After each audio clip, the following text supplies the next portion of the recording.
is the Glass Cannon Network.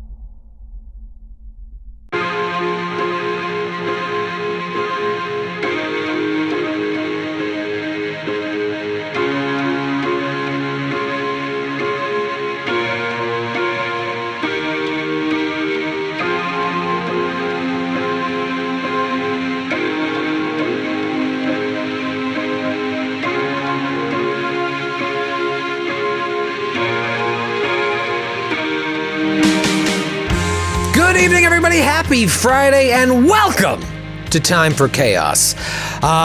Only a few of these left. Who knows? This could be the season finale. Probably not. I think we have a couple more. But every episode is so precious now because there'll be a little break when we get that major Cliffy to end the season. But before we jump in, because we have a lot to talk about, anything going on exciting in your lives? We'll start with you, Kate. I am always mortified at the top of every session when I remember you ask a random question and I don't have something prepared. Like, I don't know what it's going to be.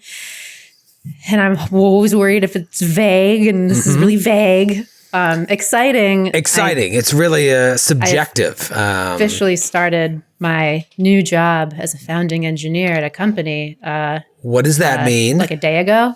I'm one of the first. Like you work with trains? Yes. Choo-choo. Finally. Yeah, I'm actually the one that like shovels the coal. Cool. Yeah, it's a sweet gig. It sounds pretty sweet. Sometimes I get to like toot toot, but not all the time. Oh, right.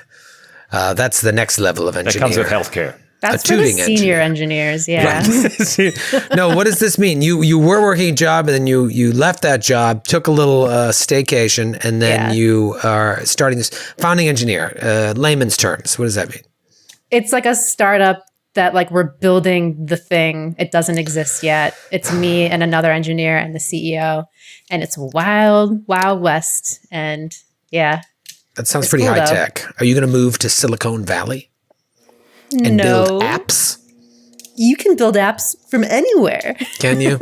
Yeah. Can you? Maybe you can't, but I can. I know nothing about apps. How dare you? How dare you? You know what? You just lost yourself an app job, because I was looking for a founding engineer. I just told my wife this morning, I said, honey, we need a founding engineer for our app. But I will go with a senior engineer, I guess. Oh. No, this is exciting. And so you like your job. That's nice. If you like your job, never feels like work, right? Oh, yeah. Way better than big fintech that I was in before. Not my speed at all. How long until you get sick of this job? I'd give it at least a couple weeks. Good. Oh, that's not bad. That's solid. Do you get lunch breaks? I mean, depends. Yeah. Mm-hmm. Sure. A lunch break is key. Lunch break? I'm assuming this is all remote work and you just make your own schedule, yes? Yeah, I kind of do whatever I want. Well, good for you. Yeah. Good for you. Rob, can you beat that? Can you beat founding engineer? No, there's nothing exciting really going on here. I have a couple stand-up shows this weekend, which I'm still not 100% comfortable doing. And I have to write almost 20 minutes worth of material between right now and Friday and Saturday. So are you doing 20 or 30? I'm doing 10 on Friday. If you're in Denver, come on down to Rise Comedy. That's the come on down to the Giggle Factory. Come on down. It's a no drink minimum, I believe. Yeah, I have to do 10 minutes there, and then the next night I'm in like it's like a comedy debate thing. So I actually have been given like a topic that I have to argue. It's like I do 4 minutes. And then the other person I'm debating on the opposing topic does 4, and then I do another 4, and then they do 4. So I have to write 8 for that and 10 for the other one. Well, that's exciting. Yeah. That sounds like you enjoy that more than the straight stand-up. Yeah, because at least it gives you some like parameters. Like for instance, so I did it once before, and it was sheep versus wolves. So I had to argue why sheep were greater than wolves. And this one coming up is I have to argue strength versus weakness, where really I'm inclined to argue the opposite, but given my life. But doing strength, and we'll see. I don't know. I think I might wear a tracksuit. I don't fucking know. I like it. And why the dip into stand-up? Because you were an improv guy for a long time. Yeah, right? yeah. I don't know, because it was always something that's terrified me. And because with improv, Ross can attest, you're up there, you got a group of people with you, and so there's a bit of a safety net. With stand-up, it's more terrifying, and because it's just you, and also you've written it before, or supposedly. I mean, people are going there assuming that you spent time on it, as opposed to improv. It's like, well, no one knows what the hell is going to happen. So I don't know. We'll see how it goes. Also, when you're in the acting, writing game, and you've got nothing going on professionally, you need something to distract you from that fact. Yeah. So you, if you're like, well, in 5 days, I have to spend all my time working on this one thing because it's right in front of your face, and it's a good distraction. Keeps you busy. Yeah. Hopefully we'll have a show in Denver and we can time it with one of these performances. Yeah. So I would love to see that. Noura, what about you? You got a new job? I'm a full-time nerd. This is what I do. I do have a few cool things that are good, that are like I said exciting. Cool as next week's banter up top. Cool as next week's. Okay. These have to be decidedly not cool. Right. Okay. Cool. Was that not clear up top? You know what? The parameters were a little fuzzy. Unfortunately, there's a lot of there's this NDA bubble that I got to live in for a little bit. Ooh, that is exciting. Which, so exciting. Yeah. But there's a couple of things I guess I am excited about that I can talk about. Go on. I got nominated for the Gamehers Awards in 2 categories. Woo! I think I don't know if I officially said it during the stream. I think it might have been mentioned on in chat or something. But lay it out there. Yeah, I got nominated for Cosplayer of the Year and for Creative Streamer of the Year.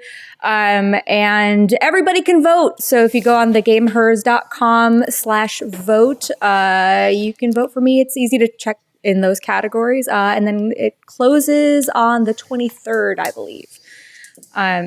So will that have been after this airs or before this airs? Should we just act like you won right now? Yes. Did you win? Let's record 2 different versions. Well, we'll record 2 and be like, maybe next year. It was an honor to be nominated. And then the second one will be like, fuck yeah, I knew it the whole time. We just combine I'm so sorry that you won. Right. But we have to do every possible combination. Like you win one and not the other. You win the other one and not one. Yeah, we got to record. Yeah, this is exhausting. So I'm so sorry that the servers crashed. We have to factor in every variable. And then the second thing is that they announced finally the all Camarilla coterie for New York by Night Season 2 that is going to start on September 30th on the World of Darkness Network. And I'm very excited about that because I play the worst Ventru. The apps, she is a lot.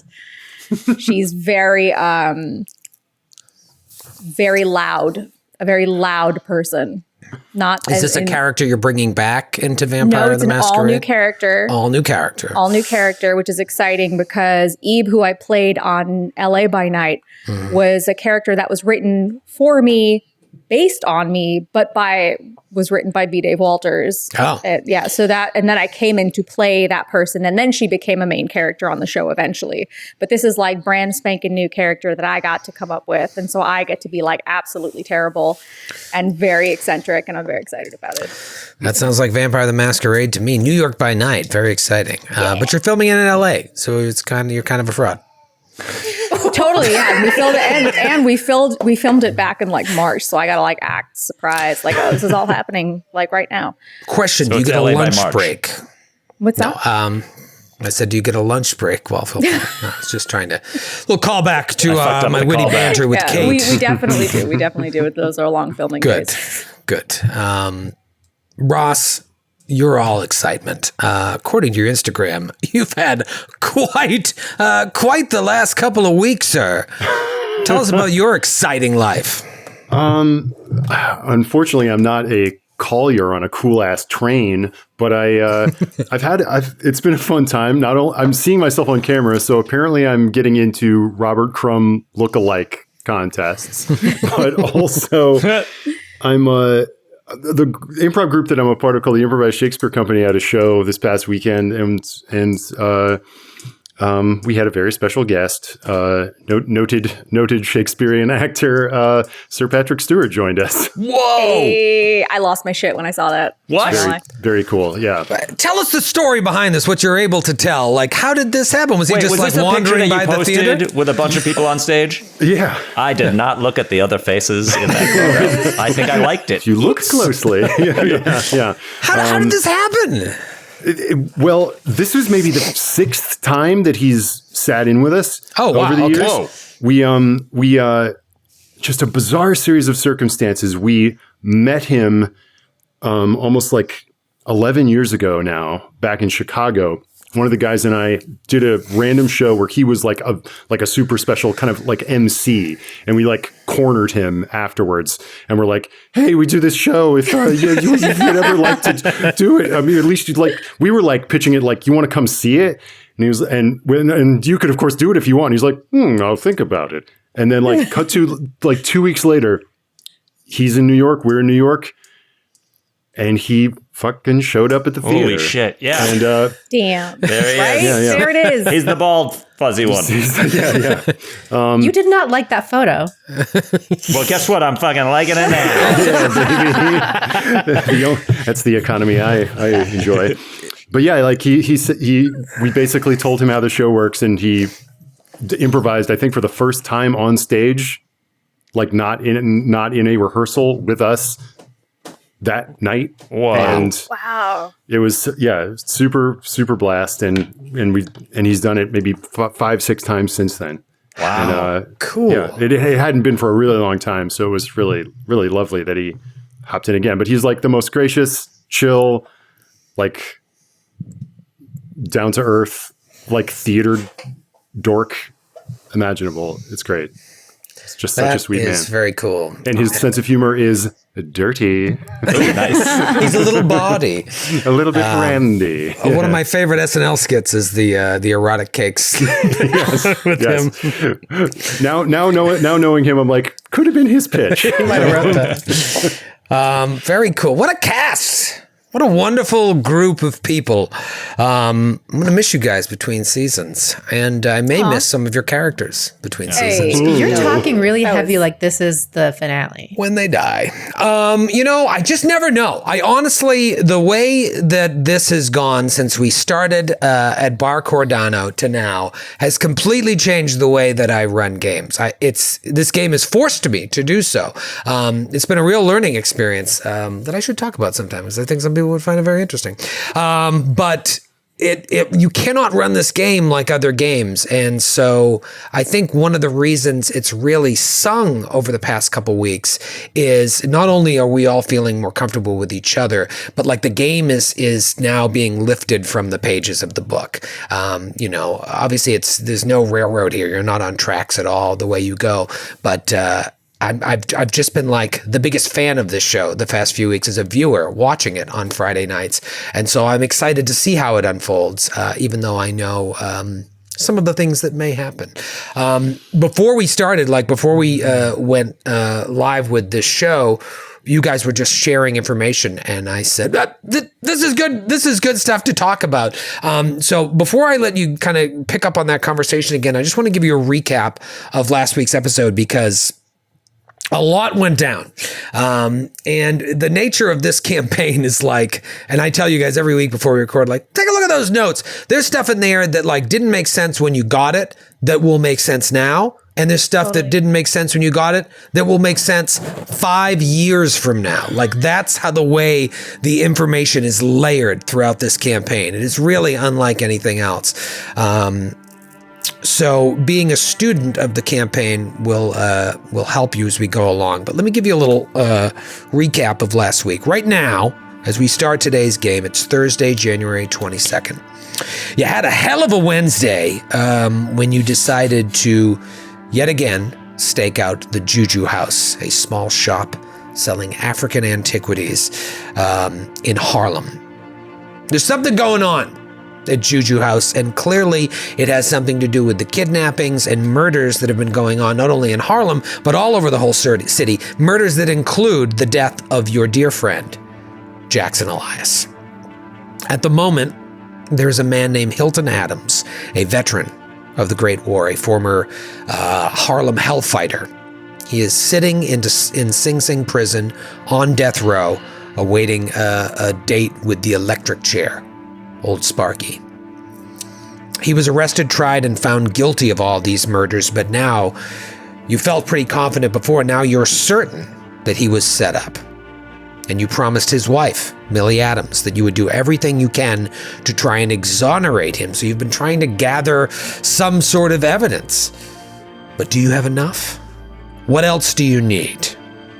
Well, a couple episodes ago, Carter lifted a key from the shopkeep of Juju House. He had a key around his neck, a man named Silas Nakwane.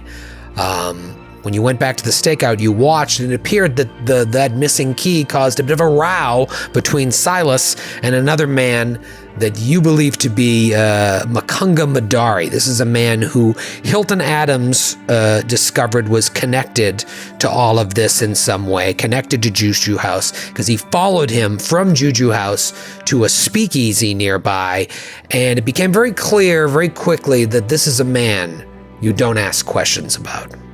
So now you see him and Silas have this back and forth. Maybe it had to do with the missing key. So Vaughn leaves, follows this Makunga Madari, breaks into his apartment and finds a strange box with this monster whose face is replaced with a long tentacle. Opens it up, it has 3 vials of unidentifiable liquid inside. Meanwhile, Carter, Margot, and Fayrouz seize the opportunity when you notice that Silas Nakwane leaves as well to sneak into Juju House. It's empty, so you think. You use the key that Carter stole to sneak downstairs into a secret chamber in the floor. 4 zombie-like creatures. Most likely some of these missing victims. They appear to be just people of the times, wearing clothes of the times, except their organs are hanging out. They have symbols carved on their heads, and there's no there as they attack you. Carter rushes downstairs after finding a headband with a human tongue on it, similar to the headbands of Jackson Elias's killers, except this one has an actual mummified human tongue. Also finds a weapon similar to the weapons that they used to kill Jackson. You defeat the creatures, and then you search this little alcove where you find a bunch of different things. There's a chronometer on the wall set to Greenwich Mean Time. There's a lockbox that Carter fails to pick and ends up destroying some of the contents inside. There's scepters, there's robes, there's metal claws, and a book, Africa's Dark Sex. The same book that Jackson was looking for when he had some correspondence with Miriam Atwright at the Harvard University Widener Library. A copy that went mysteriously missing when you spoke to Miriam on the phone.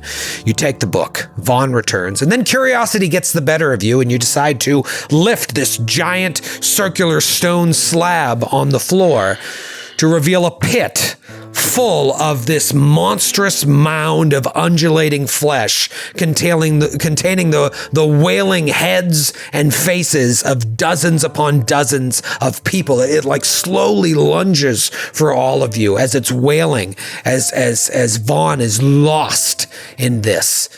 His sanity already on the brink, but you run out of there dragging Vaughn with you.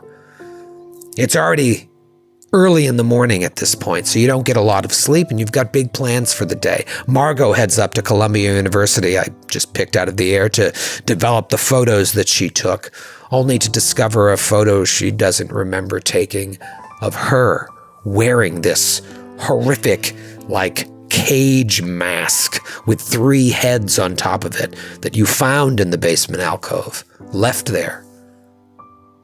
Fayrouz tries to contact Professor Cowles at Miskatonic University to try and figure out why Jackson was so interested in this man's lecture when he came to NYU sometime before Jackson's death. The professor's daughter answers and stonewalls Fayrouz, not interested in letting you talk to her dad. So Fayrouz calls her dad to see if maybe he can work some magic and get this professor on the phone.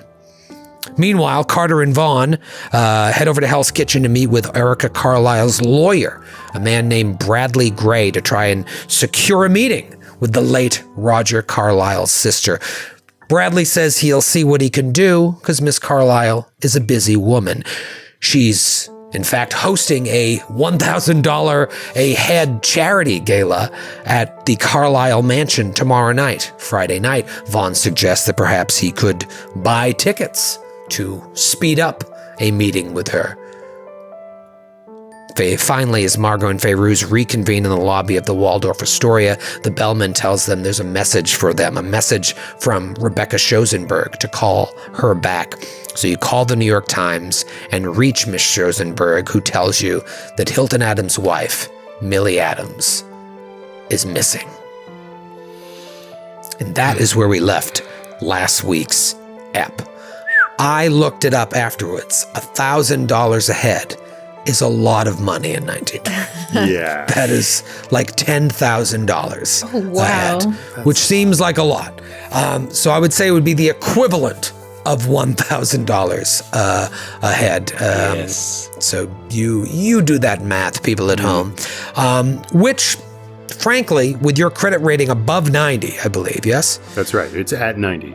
At 90 is something you could afford, I think. If that is a route that you wanted to go to buy these tickets, you could call up Ramsey and have him secure these charity tickets, and you could head to the Carlisle Mansion. If you don't feel like waiting for Bradley Gray, it was a little non-committal as to when or if you could get a meeting with Erica. Couple other bits of business, and I'm going to leave it to you guys because I've talked enough. One, the luck roll. I always forget it. We're halfway through the ep, and then we do a luck roll. Let's do a little luck roll here. See, and then while you're doing that, I want to mention something. Vaughn, when you saw this wailing mass of heads that led to a sanity break, it kicks in a new mechanic that we have not seen yet on the show. This creature, whatever it is arguably a part of the Cthulhu mythos. And when that happens, when you have your first real head-on sort of sanity break after seeing something like this, you gain 5 points in the Cthulhu mythos score. Ooh. And your maximum sanity then goes down by 5. Ooh. So your current sanity goes down by 5. That stays the same. Maximum. But your maximum, so like, between sessions, if you go get psychoanalysis or if you do these like rewards to get your sanity back, it now can only go 5 less from whatever your maximum was before. So you get that. Now, arguably, you could have had that when you and Carter faced the Kari Siri, but I sort of decided retroactively that they weren't really necessarily part of the Cthulhu mythos, but this thing that you saw down there is clearly something otherworldly. So you get a mythos score of 5, and your max san, I guess it was probably 99, now goes down to 94. Okay. Talk to me about these luck rolls. Who sweet mythos failed? Nice. I did not succeed at getting. Wait, no. I'm supposed to get over the luck, right? Yeah, you want to fail. I win, so You win. I get 4 more points of luck. Yeah. Nice. Fayrouz? I also win. I rolled an 82 over 75 and gained 10. Whoa. Your luck is out of control. Seriously. Kerkovich. I got. I succeed. I got 7 points of luck. Okay. Long story short. Listen, I don't want to keep you long here, guys. What about you? And I fail my luck roll. Fail. So you succeeded. By which I should say I succeeded. Right. Thus failing. Perfect. One other thing about that mythos score, now, whenever you have whenever you lose sanity upon seeing another mythos creature, you'll gain another 1 point in the mythos skill, and your max sanity will go down by 1. And so like anytime you have a sanity break when facing a mythos creature, you're slowly going to gain more knowledge of this other world as your maximum sanity slowly deteriorates. Drains away. Yeah. I kind of want a sanity break. Yeah.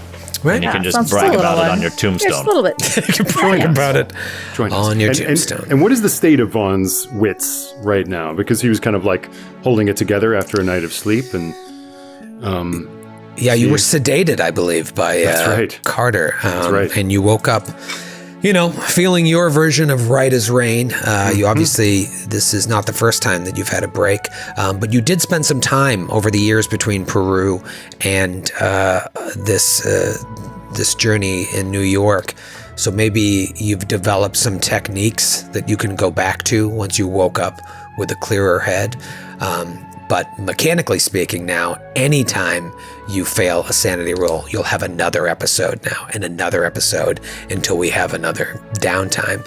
So I would say you seemed very calm when you were in that meeting with Bradley Gray and Carter, but there is this like simmering constantly underneath where you could just snap at any moment. yes.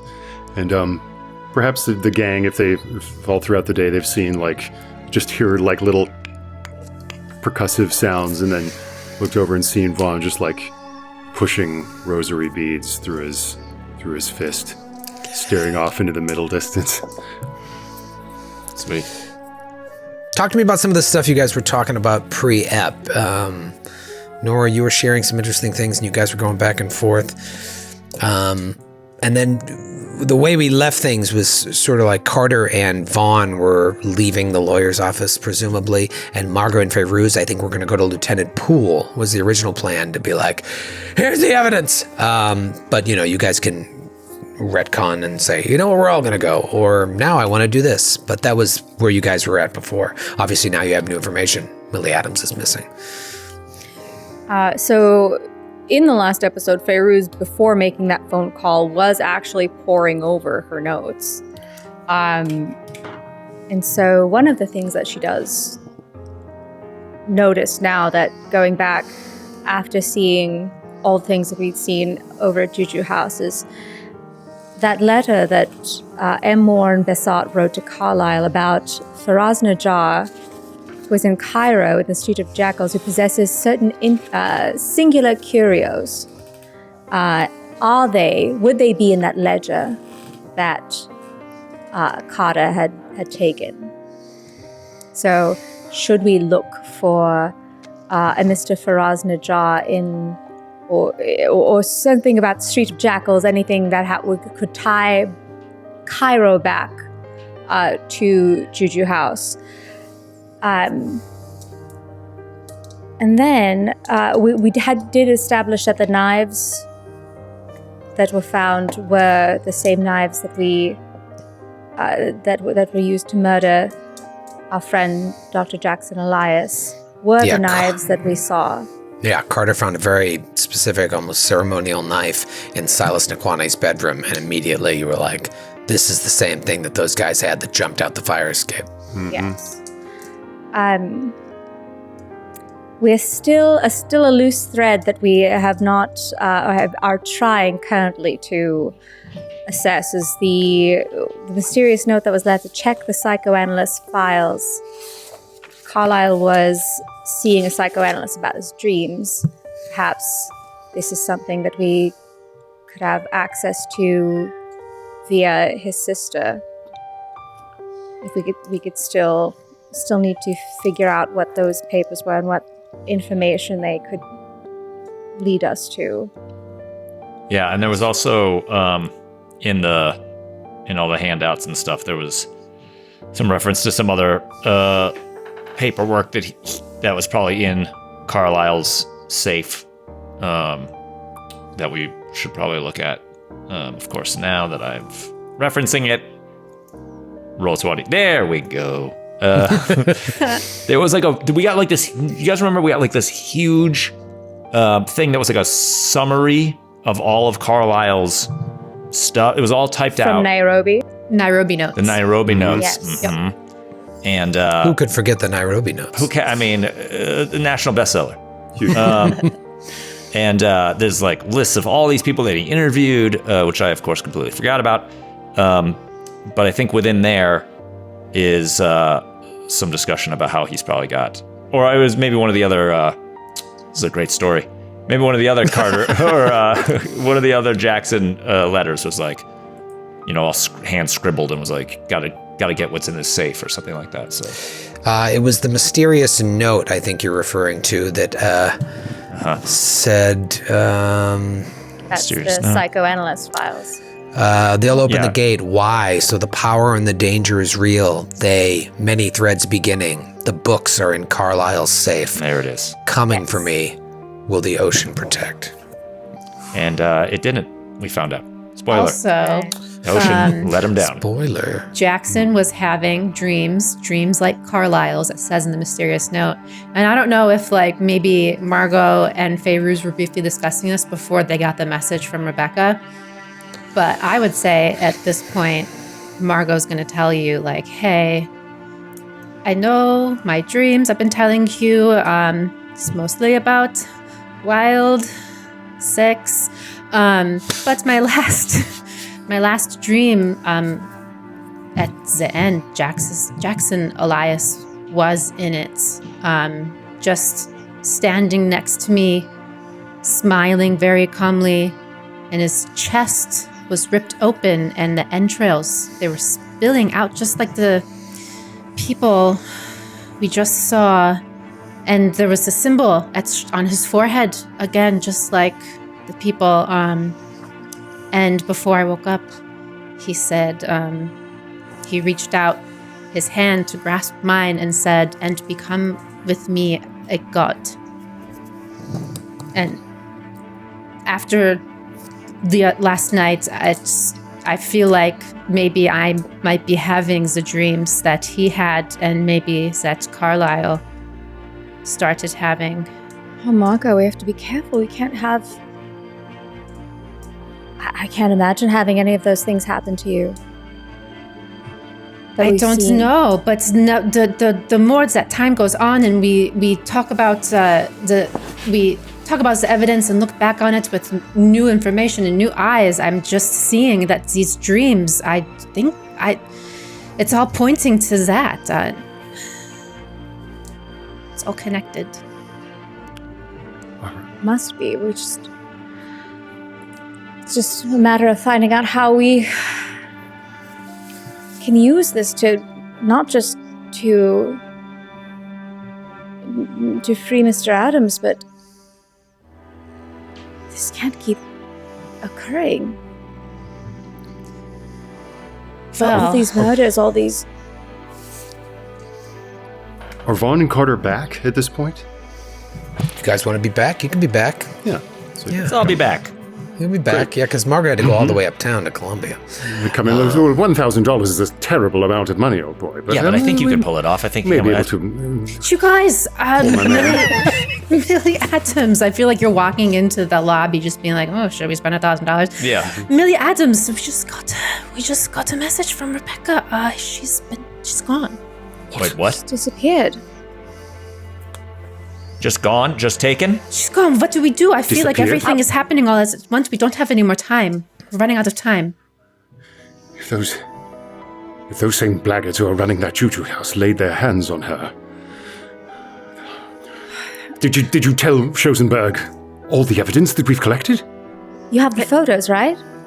Yes, I have the photos, and she's kind of shuffling through them and maybe taking out one and putting it to the side and hoping you don't see it.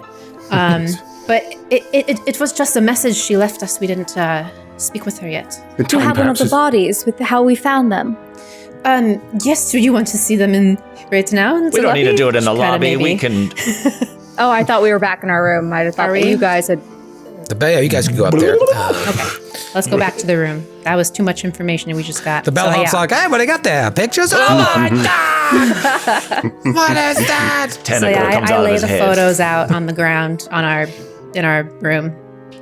If we can show the photos of how these bodies were, it looks exactly how Dr. Elias was left, and with the knives, and it might be enough to show that it wasn't Mr. Adams, but it was connected to this house somehow. Yes. I'm of the mind that we leak this to Schosenberg, and that might provide us some leverage when we go and speak to Poole. If he won't act, then we'll tell him the papers already have it. The papers will blow it up. Okay. What about the knife that you found? Could that be evidence that we bring? Yes, I dare say. It's just like all this evidence, we lay it out. If we bring it to Poole, is it something we can...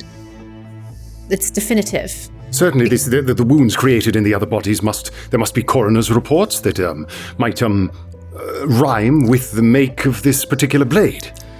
Well, if they never found those bodies. That's the only problem. There were only a few that were found, and the rest disappeared. Yes. Oh, did they actually find some? Okay, all right. I like what we're cooking up here. We got a little stew going on. I feel like Poole would be our direct, most swift action. Right, in terms of we tell him, he immediately goes into the thing. Schosenberg's gonna, have to write something. It's gonna take a while. We have to make sure that Schosenberg at least sees them. We need another witness to what we've seen. How about we invite them both up here at the same time? Should we show them all of these photos? Because listen, I took a picture of the room before and after the fight. Mm-hmm. The symbols, the dead body behind the curtain. I also took a picture of that monstrosity under the circle thing. Before I started crying. We could maybe leave out some parts. I say we lay it all out. Especially the part that implicates us being there and murdering undead. I don't know if they're undead. I don't know what you'd call them. But you might want to leave out the part that implicates us in it. The before photos, we will show them. Okay. She puts all the gruesome ones aside. Well, we need to show the bodies so that he can see that these are the same people that we're missing. Oh, yes. I mean, look, I don't know how many people in Poole's experience come to him with a bunch of photos and they're like, here's the way that I killed all these people. Like, maybe, someone else in Poole's position might think that you were to blame and you're showing your little collection of trophies to them, Fraulein Saar. Oh, no. I did not think about that. We're showing them that we might be the killers now. This is why I'm saying we go to the press. But the press will take so long. She'll sit there, she'll tip-type away. And we will not nothing's save Millie and Adams. And also, her husband could be fried at any moment. He could go down today. And into the bargain, Robeson's men in the 14th precinct gave me a little bit of a shakedown as I was on my street last evening. They have their eyes on us. Yeah, we can't meet him at the precinct. We gotta meet him at maybe a nice patisserie or some sort of Chuck E. Cheese, whatever. We can't be at the precinct. Do you know what I mean? Well, who is this Charles Cheese chap? Charles Cheese, it's an idea I've been toying with. Have you guys heard of pizza? Anyway, my wife has talked about So I was thinking delicacy, I dare say. Yeah, you get these automatons that are in the shapes of various creatures, and maybe you put a couple guitars in their hands, and I don't know. It's something I'm workshopping. Sounds like a futuristic dystopian nightmare. I'm a word for you, Tillinghast. Yes, my God, Tillinghast, what I saw last night was incomprehensible, but what you just said to me racks my brain beyond its limits. It's the horrors from Lima that are from Peru that I've seen that have changed the way that I think about everything. All right, listen. Tillinghast. Do you have the ledger still? Did you take it? The ledger? Oh, yeah, baby. Yes. Here it is. Yes. Reach into my pocket and pull out an incredibly large ledger from it. You want to look for Nairobi, or what was it?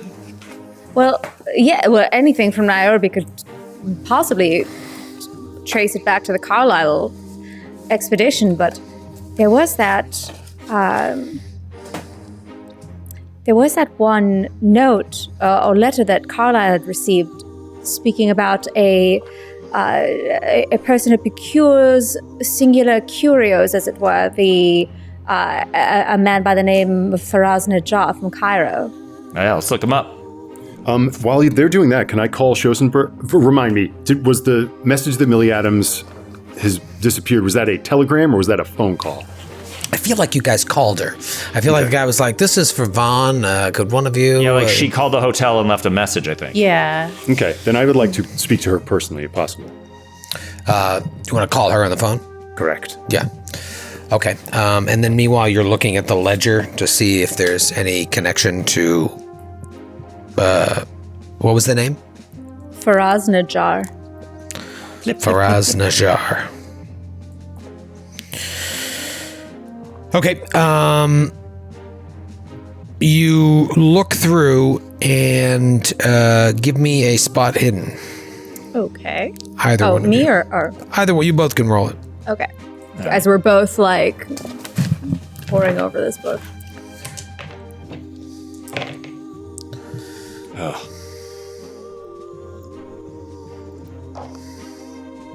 You must have gotten it, right? Please tell me. I did. I rolled a 67 under 80, so not just a regular success. I failed. Okay. You don't see any reference to Faraz Najjar, but you do see some references to Egypt Okay. here and there, but nothing about Faraz Najjar. Anything related to Cairo in particular? Yeah, it's like C, Egypt, most likely Cairo, just shipments that were coming in via Mombasa. So, yeah, the name that's tied to the name in the ledger. What is the name in the ledger? No name. It's No just name. like a date and that C, Egypt via Mombasa. And you see it, every few months. So it's a regular shipment. Mm-hmm. Okay. It looks like it's coming through Emerson Imports as well. Now, is there like a certain time of the month that they expect the shipments from, the beginning, middle, end? Looks like it comes about sometime between the 7 to 10 days into the month. Because we could do a stakeout again and maybe a little heist. Mm-hmm. Yeah, beginning of February if you want. right. Meanwhile, you call Rebecca Schosenberg. Get through to everybody. Hello, this is Rebecca Schosenberg. Hello, Miss Schosenberg. Von Villiers, I believe we had the pleasure. Friend of the late Mr. Elias. Yes, Mr. Villiers, you received my message. Yes, the unfortunate lady, Adams, is now gone missing.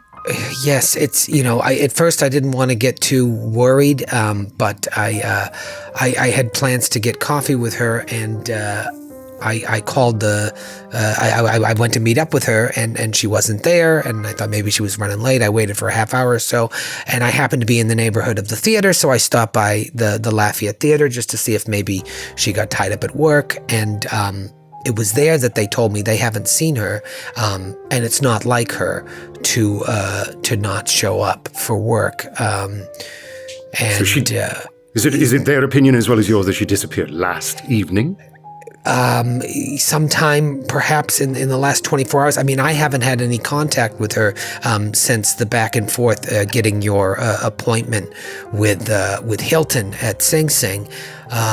But we had, we're friendly with each other. I was going to meet with her, and so it's unclear when, but she hasn't been to work the last couple days. I didn't want to call the police. I honestly didn't know who to call, but I knew you were involved, and a couple things. One, I'm obviously concerned for her. This is very, very frightening, and I feel guilty in a way, like maybe I'm the one that brought this on her. But then I think, like, why her? Did someone know that she was talking to us, to you as well? And then are you in danger? Am I in danger? Yes. Maybe this is just a simple misunderstanding. I don't know. Miss Schosenberg, you are very much in danger. And so what I'm about to tell you right now, I would like you to forget my name for the moment and just take very sturdy hold of your nearest pencil and write down everything that I'm about to say to you. Mr. Hilton Adams is very much... Hold on, I gotta get a pencil. 45 minutes passed. Nobody has a pencil. Hold on. That's a piece of dry pasta. All right, I have the nearest thing to a pencil. Go ahead. Mr. Adams is very much not to blame for the murders.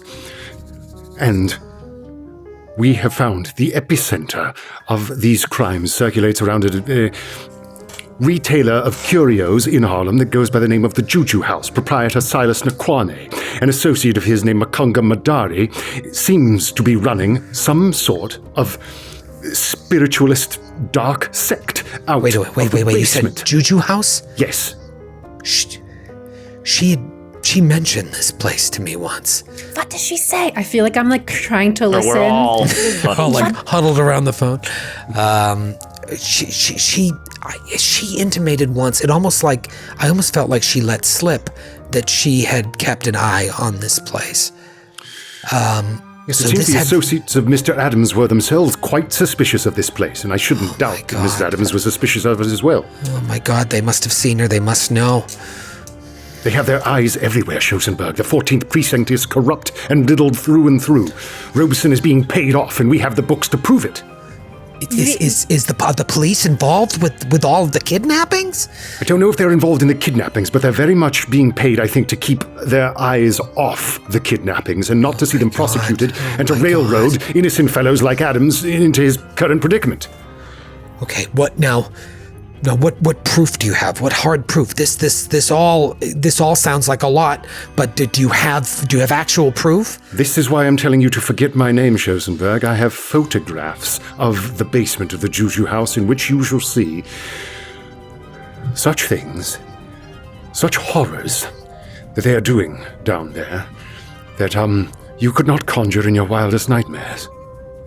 We also have the blade, one of the blades of this ghastly organization that has been used to commit some of these dreadful murders.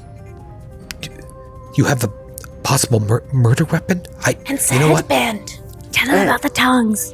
Who else is talking? I believe that everybody's crowded around. You should really invent some sort of, dare I say, speaker. Put a speaker cone of some kind on the end of this blasted thing. When we, my compatriots and I, walked in on the unfortunate Mr. Delight, everyone's accounted for here. We're going to go around the table. I'm sorry, I've been quite rude. We've got It's Carter again. Hello. Yes, moving from my left, then we have Margot Sauer, then of course... well, you don't know which way she's looking. She could be looking the same way you're looking. If she were both looking to the south, then... All right, well, you told me to forget your names. Please, just tell me about this... The picture, Ferro Juban, also here. Now, when we walked into the horrid scene of Mr. Elias being slain, I believe we told you that those that we saw were wearing these rather unusual headbands. Well, we found another of those, and what appears to be attached to it is not a thong of flannel, as we originally thought, but a desiccated human tongue. Yeah, it's in my pocket. She's just... Might be tied to a cult. She's just silent on the other end. Rebecca, we don't know who to go to with this evidence we have. Can we meet up? You just hear her go, "Oh! I found my pencil." It was right in front of me the entire time. No, I'm sorry. This is a lot of information to take in. Here's the thing. If I were to try and get my editor to approve this, I probably could. I'll need to see the photographs, but we have to, and you can tell she's like hiding under a desk. We have to be very careful about who gets this information, because if I were to blast this on the cover of the Times, this could put us into further danger, or other people. If Miss Adams is oh my God, I don't even want to say it. If she is still alive, I mean, I hope she is still alive. We could be putting her in danger by blasting this. So what do we do here? Do you know anyone at the police you can speak with? This sounds like the precinct is in on this. There is one person that I believe we can trust within the organization of the police. Who? We'll take this information to them and see if we cannot have speedy action taken. But if that is impossible, we have your promise that publication shall follow swiftly after, to grease the wheels, so to speak, of justice. Yes. yes, I mean, if nothing else, it sounds like this might be enough to exonerate Hilton, but we don't want to get him home only to find that he's coming home to nothing. So, do you want me to go with you to talk to the police? What do you think? I feel like we should keep them separate. Yes, we wish to expose you as little as possible. All right. Schoenberg. Yes. You pretend as though this call never occurred. Take your notes, keep them safe, keep them secret, keep them secret, keep them safe. Should I even be going home tonight? Now I fear for my life. The things that you're saying, if even half of them are true, they know, they must know. Yeah, it can't hurt to not go home. Ever. All right. There's a gentleman I've been seeing.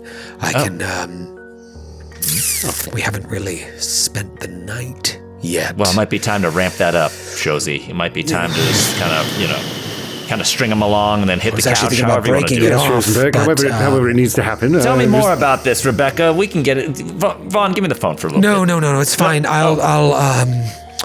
I'll just sleep with him, I suppose. You know what? This is my problem. I'll deal with this. But you please be safe. If you find out anything about Miss Adams, you have to call me immediately, and I will do the same. I'm standing by the phone, just assuming that Lafayette is going to call me and say she's here. She fell asleep in a closet or something. So just be in touch. I will do the same. I have all your notes. I will need these photographs as soon as possible. And I hate to even say this, but should anything happen to you or to us, we need to make sure this story gets out. So get me the photographs. Get me as much evidence and information as you can, and I will brainstorm a way to bring this to my editor. Okay. Yes. Tell us how it goes tonight, too. Yeah, we'll see. We'll see. All right, I'll talk to you later. Okay. Bye. I don't know why we're whispering. Bye. I don't know either, but Me neither. Margot made multiple copies of each photo. Oh, great. So how do we think we want to split them up so we know that they're safe? Should we leave a batch in the hotel room or? I say we put. Oh well, Let's show some to. Bring some to pool, right? Keep some here, and then we can. Some need to go to pool, and some need to stay with us. I can take a copy of each one to him. There we go. I have multiple copies of each one. I think we should call Pool and see if he can meet us somewhere or come here, because if anyone that's now part of this group that hit up Vaughn sees anybody talking to him, photos, I just feel like get him out of his place of work, get him to a place where we might not have eyeballs on us. Yes, who made the best impression on Pool? I think it was me. Did I not? No, you were pretty. You and Feyruz were especially. But I think he rude. Respects that as a cop. Maybe he does. Maybe he's that kind of guy. I don't think he likes any of us. Yeah. Well, we don't want to bring him back here because we can't risk anybody knowing where we're staying, no matter how much we think we trust them. Well, let's do the classic Central Park bench talk. Yes, we don't look at each other, look in different directions. Park bench. Mm-hmm. Classic Central Park bench talk. Okay. You guys are around 5th Avenue. You could meet 59th Street and 5th right at the entrance of the park and set up a rendezvous if you wanted to with Lieutenant Poole, if he's even down for this. Right. Last he spoke to Feyruz and Margot, he was like, you know what? Why don't you just why not don't we get involved? I think we dangle a little. find We might husbands and have bake proof. cookies. We might have proof about Robeson in the, give him a little bit of, give him a little taste. He might like that. He's a good cop, he seems like, and he doesn't take kindly to bad cops. Yeah. Okay. There is one more thing we need to probably all look at together. And Feyruz goes and pours a round of drinks, sets them on the table, and then slaps down that old Africa's Dark Sects on the table. Shagunk. This is wordy. I don't know. Yeah, how big is this? Is this like a thick book? No, I don't think it's too huge. I still drop it dramatically. I think you should. Big puff of dust comes out. Yeah. Actually, yeah, no, it is pretty big. Yeah, so you've got this thing. Has anyone spent any time with it yet, or is you really haven't had I thought time. we could all do this together. Kind of came home and came to bed. Well, let's be honest, Feyruz. You're the fastest reader here. I'm sure your background is pretty much, you can skim through this short circuit style. I guess I could skim and paraphrase for... Perhaps Yeah, it's probably academic. You do people that. can stay and read, and 2 people can go to the park. Someone come with me to the park. Be my muscle. Yeah. I guess Oh. that all depends on the storyteller, how much information, or the lore keeper, how much information there is to expose in this. Well, I'm concerned we about could time. split the party. Yeah, we could split the party. I'm just, yeah. Yeah, I mean, this is something you can definitely sit with and hopefully learn some more information.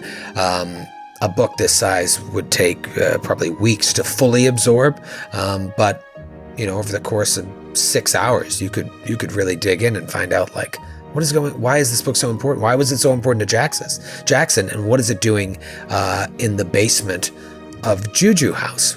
Right. Stamped Harvard Widener Library. And when you I spoke shall to require Miriam, snacks and more booze. snacks and more booze. So be it. Remember when you spoke to Miriam outright? She said that that book just went missing one day, and it was very mysterious. And there was this horrible smell in the area where that book was. If you remember, Does the book smell? No, it smells Did of the old place leather. where we found it smell like all the bodies? Did it smell like that? It pretty much smelled of death down there, but the book itself does not smell of death. All right, how about this? So I'll go with Margot to talk to Robeson. I feel like Vaughn could use a timeout, could use a little bit of a break, but Vaughn could maybe also call and let's get those party tickets. Girls, did we tell you that we might have a party tonight? At a time like this? What? It's for intel, but also for free food. Are you serious? Yeah, it's at what's her name? It's Carlisle's sister's what? house. Oh. Just to clarify, that Well, you party have is to leave with tomorrow that. night, Friday. That's night. tomorrow Thought you were night, going which to is an what I actual meant. party. You can't just casually say party at a time like this. Well, I'm talking about an investigative party. Okay. And we should go and get all dressed up. And we should go and we should get in there and we should maybe break into a safe. I don't know. We'll see what happens. How does one get an invitation to this? Like many things in the philanthropic set, one merely has to pay for it. Yeah. So 1,000 What are we looking at? clams. How much is it? 1,000 clams. What? Are you mad? No. There must be another way. we got Vaughn's pocketbook, and by the way, we got this war chest that we can use in the interest of the investigation when we talk to, what's his yes, name? we all got things from Peru, but then we'd have to go and exchange gold for money right now, and it's maybe take up time. I don't know. Yes, also, to be clear, is this party, is this at her place, or is this here in the city? It's at the Carlisle Mansion Yeah, in it is. Westchester. Way up. Come on. In and it's Wisconsin, black so it's- tie that's what I'm probably, talking right? about. If Black it's tie, at the not Carlisle optional. Mansion, then you Yeah. have to all go, because maybe we could... Exactly. Split Get into up. that safe, have some free shrimp. All right, I'll go to the party. We'll all go into the party. Well, It's going to we be shall go to the wonderful. party. Yeah. Yes. We can hit up. You can see Vaughn as he's tallying up how much this is going to cost. Vaughn, kinda baby, don't worry "Oh." about it. God damn it. What's the guy? What's the friend I'm of? good for it. What's the friend of Jackson's? The guy that said we can access all this money. The lawyer? The lawyer. He geez. said we got a bunch of money we can dip into. Maybe it's he cool, could girl. bankroll this. Yeah. Yes, perhaps, yes. Plus, think of how fun it'll be. I mean, we need a break. Millie Adams would want this. So listen, Carter, that's me. I don't know why I'm speaking in the third of her person. as though she's dead already. No, I'm sure she's totally happy and safe. Carter, again, I did the third person. And Margot, let's go talk to Poole real quick. Vaughn, maybe you confirm those tickets. Feyruz, you do some quick reading. Right. And then we convene. We reconvene. I'll try to call Poole and see if he wants to meet up in the park like a weirdo. I say all that, making sure that everyone's comfortable with what I've just said and feels okay doing all that. All right. Yeah. Okay, cool. Okay. Sorry to take the wheel there. Okay. Crack, crack, crack, crack, crack. Big thunder peal outside.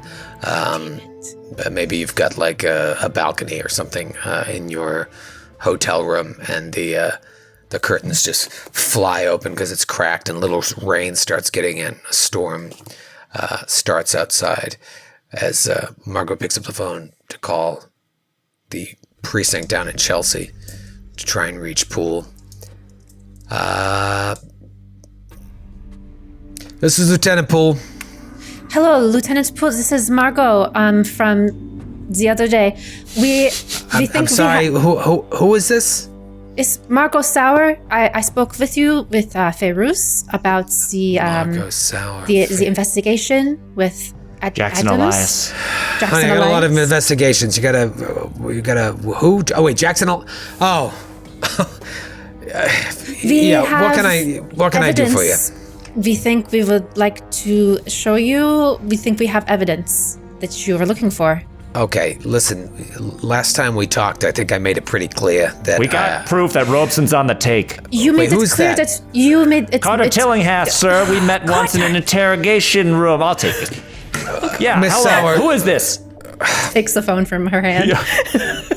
But Give me 1 second. I was pretty clear about this. I think you should leave the police work to the police. So, Well, guess what? I got a lot of work for the police to pour over. We have evidence that Robeson, who, by the way, you told us about, is dirty. We have witnessed things, sir, that you could not believe. Death, decay, evidence. Juju House, and we've got it all here. We got a stack of stuff. We want to show it to you. We want you to succeed. Help us help you. listen, if you want to swing by the precinct, I'll take a look at this If stuff. anybody in the 14th precinct, you told us. Robeson's not to be trusted. He's got men within men around him, always watching. You got to meet us somewhere neutral. You have evidence. Coffee. You have evidence on your person. Yes. That links Robeson to this and Yes. others. Yep. And the murders and the disappearances. Come on. Step on out. It's just starting to rain and it'll be nice. Give me a charm or a fast I'll talk. charm the shit out of you. -5. 46 under 75. Yeah. Come on, baby. I got. I'm going to be taking lunch soon. Where do you want to meet?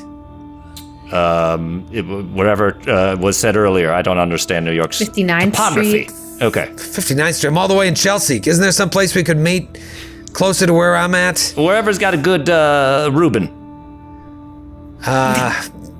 All right. Steins? No, there's a deli on 8th Ave, 8th Ave and 37th Street. Yeah.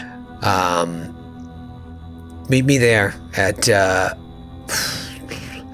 12:30. I'll be there from 12:30 to 1:15. You got If you it. come at 1:16, I'm out the door. No. You got something you want to show me? You come there. You're not going to regret it. We're going to blow the doors right off this thing. You and us together. All right. I'll see you there. All right. Click. And then Carter turns to the boss like, we need money for 2 Reubens.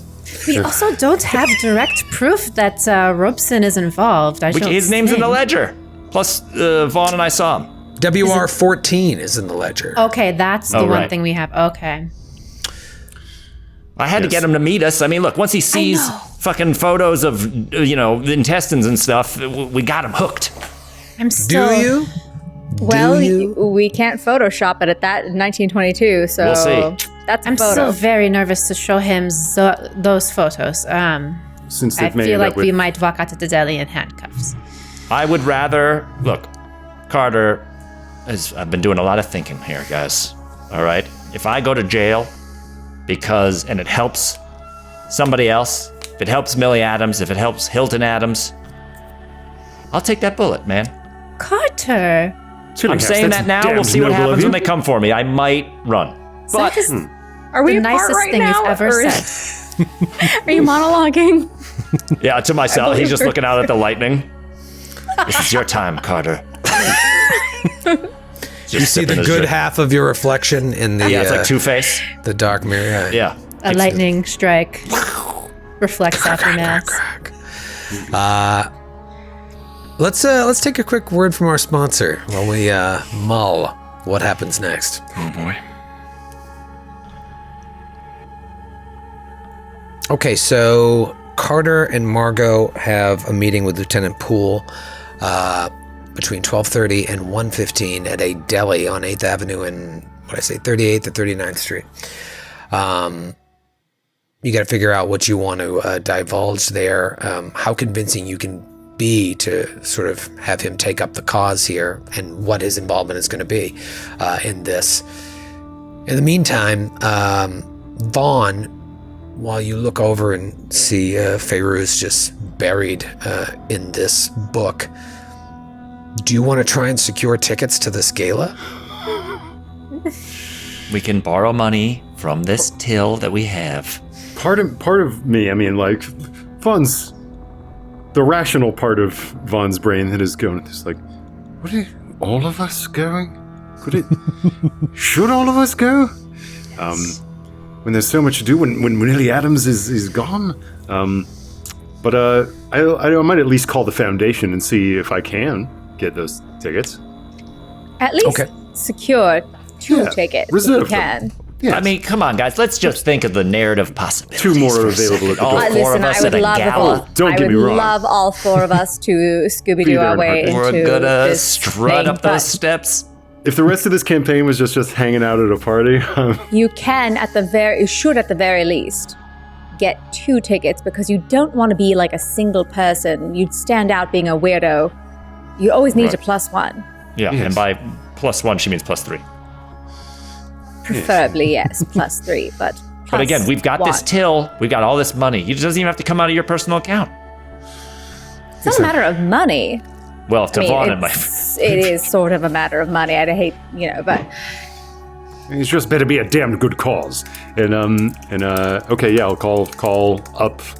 We're in that. We would be in the house where the safe is. Yeah. Yeah, we'll listen to some jazz, get that safe. And hopefully, and then perhaps Ms. Carlyle will show us around and what we need of her own accord. Mm-hmm. Break-ins and that sort of dirty business won't be necessary at all. Is there a number to call? Is there a foundation to reach out to? Yeah, you could call Ramsey, leave a message with him, and then he'll get back to you with the number for you to call. I'll do that. Yeah, and tell him that we want to use some of that money for this. Mm-hmm. Says Carter from the subway. Plus it's for charity. Yes. Tax okay. write-off. I give him a buzz. Hello. You have reached the Carlyle Foundation. Yes, I've been told, and I'm a terrible bore for being ever so late to reach out to you, but I hear that tomorrow evening there's to be a gala, and I do hope there's some room left for me and 3 of my closest. 4 tickets to tomorrow night's gala. This is rather late. It's not often we get such a latecomer buying 4 tickets, no less, to the gala. Sir, you are aware that it is the 1920s equivalent of $1,000 per head for this gala. Oh yes, I'm quite aware. One needn't be too sore about it. I assure you, I'm good for it. I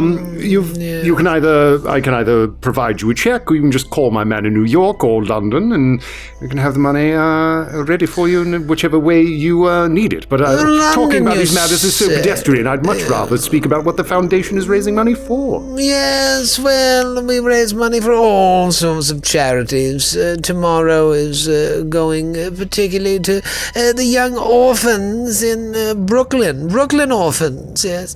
There's an epidemic, of Brooklyn orphans, and something needs to be done.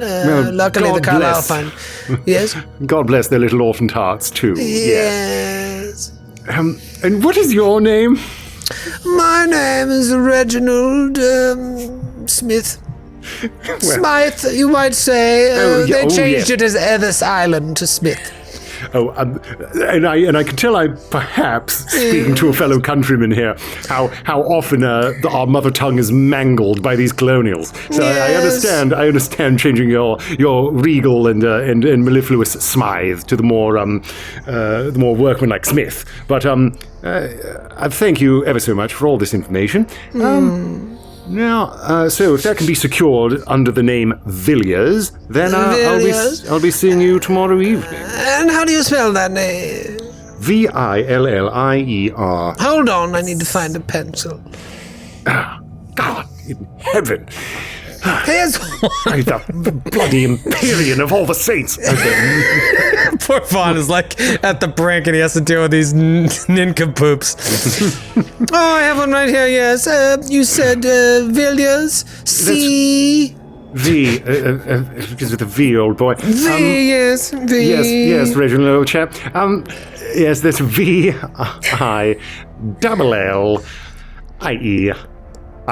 And I don't suppose Miss Carlyle will be present for, if I want to pull her ear, as it were. Miss Carlyle is present at all of her galas. She has a bit of a socialite, as I'm sure you know, a man of your, wallet. Yes. Now, Reginald, man to man, what would you say Miss Carlyle's character is? No doubt she's a very virtuous sort, being given to philanthropy of this type, but... You're not familiar with Miss Carlyle? You've only by met reputation, before? old boy. Yes, only by reputation. We share friends in common, but I confess I've never had the pleasure.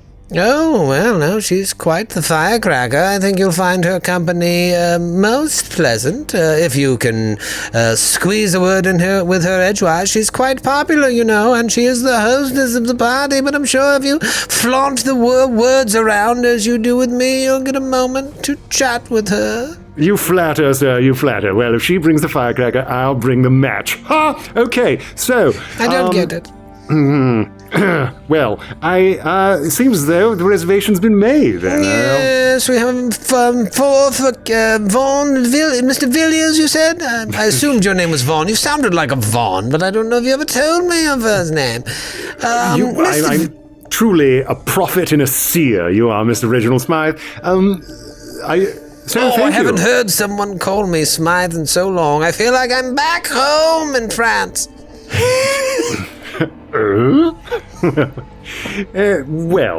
This has been delightful. So, just... This is the longest conversation I've had all day. For you see, most people bought their tickets to the gala months ago. Yes, as I said, I'm terribly late. I'm purely a catastrophe. A terrible caution. Oh, you must think me a terrible beast. Yes, I do. I suppose then we'll just show up to Worcester like four little vagabonds, but we'll flash my name and enter the party, yes? Yes, it should be quite simple. You know, it's black tie affair, but I'm sure you understand that. And yes, your name will be on there. I have your bank information here. And should we run into any problems, a number that I could reach you at? Feel free to reach out to me at this number at the Waldorf Astoria, old boy. Thank you ever so much. Waldorf Astoria, you're just visiting, Mr. Villiers. Yes, in town for only trice, I confess. Well, perhaps I will see you tomorrow night at the you'll gala. Be there, Reginald. Oh, yes, of course. It's part of the perks of working for the foundation. I get a free ticket. Well, Mr. Smythe, if all goes well, perhaps our paths will cross again and we can have more of this charming repartee. It was a rather fun interlude for this episode. Yes, something tells me that this is a nice simmer before things really start to come to a boil. Yes, well, for the orphans, as they say. Yes, for the orphans. Yep. God save. God save the Brooklyn orphans. See you tomorrow at the party. Yes, ta-ta. Cheers, old boy. And Reginald Smythe hangs up. Is Bruce like in the room when this conversation is happening, only hearing one side of it? Oh yes, very much one-sided. You're like hearing Vaughn code switch into whatever. He's unlocked some all new I can tell is it's not good. ultimate version of some frequency that only British and people hear. And also, Favors is a little freaked out, and already thinking about what favors can she call in to be dressed to the nines to this thing. I know, because Vaughn's going to have the clothes for this. But you can even see Vaughn now, like crossing over, like opening up a huge like trunk that he has, and like pulling out a couple of black ties. It's like, yes, don't leave home without them. Yes. What were you able to? A jacket or Were you able to? Are we all going to be able to go? Oh yes, Ibrahim, got 4 tickets, don't you know? About everyone's wardrobe. I suppose that's their own affair, but I suppose everyone will have to dress themselves up a bit, or else you get the bit of the bum's rush. Of course, yes. I absolutely have the perfect ensemble for such an occasion. Needn't you worry.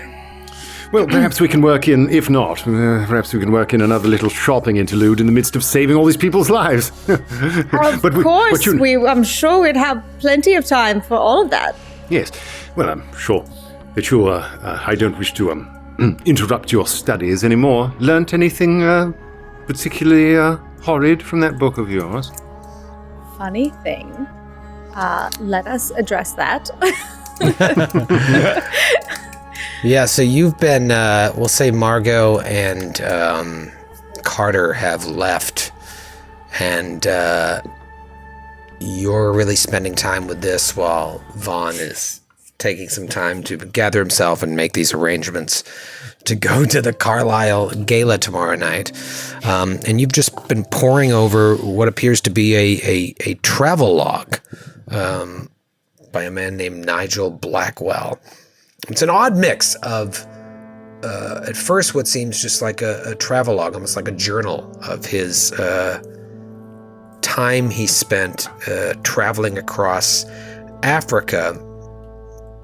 But as you continue reading and poring through it, you see that it also starts to talk about different ritual practices he witnessed firsthand during his travels by groups in Africa that over time he starts to refer to as cults. It looks like his notes were collected by someone and turned into this book. There's no publisher listed on the title page. But it doesn't appear that Blackwell himself had this book published. And as you're digging through it, like it starts getting stranger and stranger the more you pour through. And it seems like the things that he was seeing started to weigh upon his mind to the point where he talks about witnessing like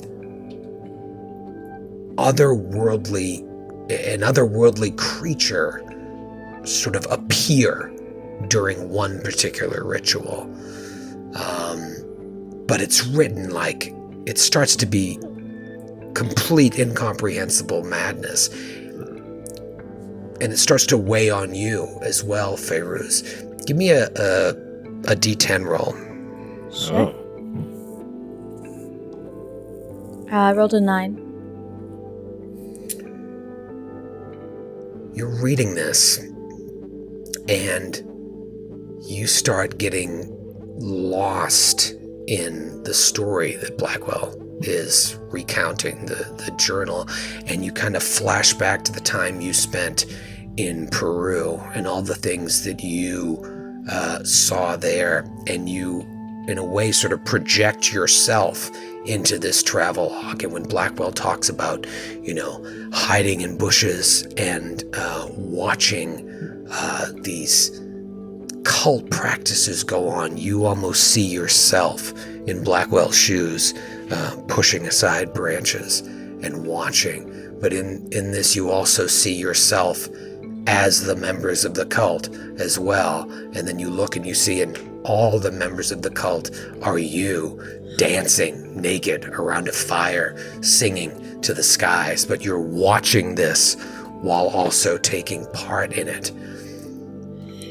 And you lose 9 points of sanity. Good God. Yes, don't you see? Gibran? Don't you see it? It is all connected. It's not just here. It's just you can, as voyeuristic as it sounds, you could observe it, but you could be right there as part of it. And then those creatures are real. Those creatures are real.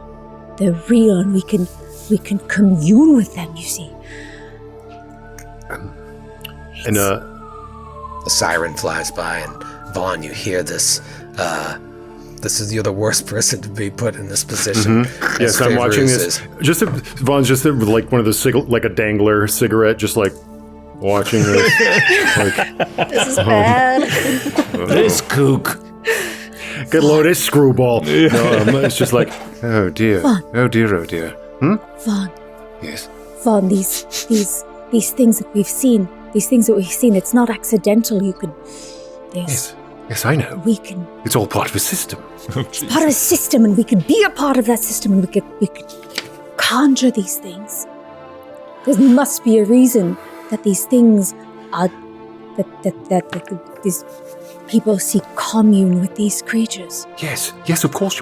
Nothing in this universe happens without God's providence, understanding it. But the powers of evil are legion and aligned against his design. We have seen it. But we know, you and I, and here I put my hands on your shoulders, we know, you and I, that we're on the side of the angels, yes? Yes. But what do you think our purpose is in all of this, Vaughn? All will be revealed in time. There are times when his ways are inscrutable. But he has promised us that death is not the end, yes? And I know it to be true, as you do. Right. Yes. And I take some comfort in that.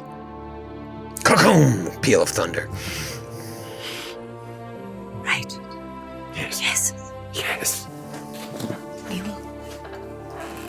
We will discover all the answers to all of this, and then we will find that death is an illusion. Cheers to that, old girl. Cheers, my friend. Perhaps we should not tell the others. Oh no. Oh no. They'll learn.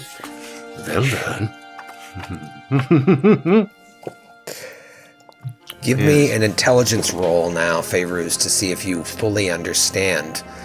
Sure. I was lost in the roleplay. How many sanity did I lose? 9? 9 sanity. So many. That's over 5 in a session. What's the max in a day?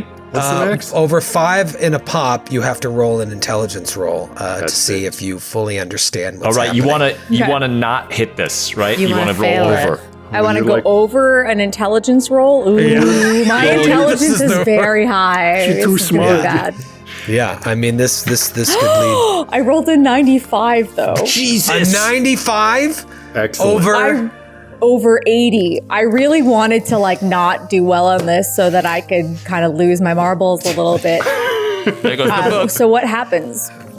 You don't have a bout of madness. And how much sanity do you have? I'm assuming this isn't 1/5. Now I have it because now I have a 74. Okay, so you're fine. Where it was over 5 in one pop, you have to roll that intelligence roll to see if you fully understand what is happening.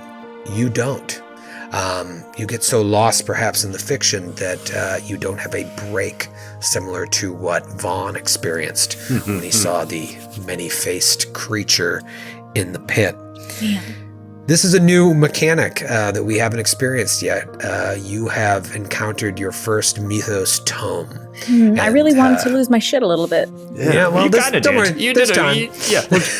Don't worry. Yeah, and losing I'm sure 9 there'll be other sanity, opportunities. it still lands on you. You are not right. And if you lose more today, you've already got 9 stacked against your 1/5 of the day, which could lead to a possible break. But with a Mythos Tome, it's a very, very interesting mechanic, part of Call of Cthulhu. I've never dealt with it before because I've never played long enough to do it. But when you spend time doing an initial reading of a tome, there is an automatic sanity loss as you are now exposed to knowledge that you should not have. And then you get an initial bonus now to your Cthulhu Mythos skill. So similar to what happened to Vaughn, you're going to have that happen to you. Every tome is different. For this one, you get +2 to your Mythos score, and your max SAN goes down by 2. Not your current SAN, but your max SAN. Okay. So if you were to just sit there and like read tomes all day like these cultists do, you start your max SAN gonna be like 10 if you read enough of these. If you continue reading this over time, and I can tell you how long it takes. Every book is like it tells you X amount of weeks, X amount of months, spending time with this book, and you can just tell me like, yeah, I'm going to do that. I plan on it, yeah. You will gain more Mythos points and unlock whatever powers this book may have. Yeah, when can she start doing magic and shit? I mean, Feyru's That's what being happens with the tomes. academic that she is, and the thirst for just, I have to know what this means. She would absolutely spend time on this. And you see symbols and stuff in the book that looks like it's been used recently. Like someone needed this book for not only information, but to do something. There's blood stained on the pages, fresh fingerprints. You can see someone was using it, but you look at it and it is nonsense. But maybe it won't be after a couple months or a couple weeks when all of a sudden new information clicks and you start doing magic. Yes. Oh, man. So you have your first Mythos tome, Africa's Dark Sex, but you pay a little price in the meantime. Worth it. Worth it. It's still raining out. We see Carter and Margot walking over to this deli on 8th Ave. Maybe you took a bus across town. Yeah. I want to note that I split the photos into 2 separate piles. One of them just being the pictures before the fight that I took of the room. I'm not sure if I want to show him like the other ones, but we'll see how these first ones go. Right, you might need to drop that if the conversation isn't going well. What about the picture of you with that mask over your head? Where did that one end up? Not with me. That is probably back at the hotel. In the piles of all the copies of my photos. I think I might have made 1 copy of that. Framed it. Is it where we could find it? Yeah. Are you gonna go through my stuff? I don't so know. weird. I feel like she wouldn't jinx it by taking it with her.